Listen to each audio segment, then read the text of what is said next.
ايه الحاجات اللي انا خلصتها في يناير 2024؟ يلا بينا، ويا رب يكفوا جزء واحد. بقالي كتير قوي ما خلصتش فاونديشن. خلصت الفاونديشن ده بتاع الي جيرل ودرجتي فيه ناتشرال. ده من احلى الفاونديشنز اللي انا بستخدمها.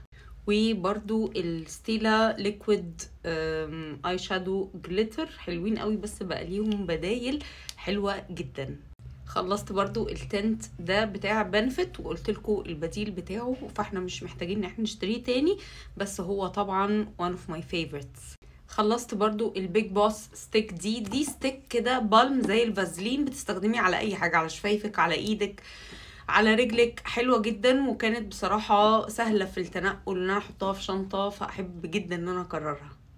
الامبولز دي بتاعة جارنيه اللي هي بتاعة الفيتامين سي، مش هكررها عشان المقاطعة.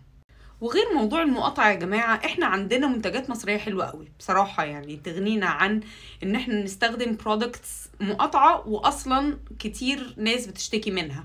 فاحنا عندنا برودكتس حلوة قوي في مصر. سيرم الجلايكوليك اسيد من لوريال، مش هكرره، يعني مقاطعة ومش هكرره.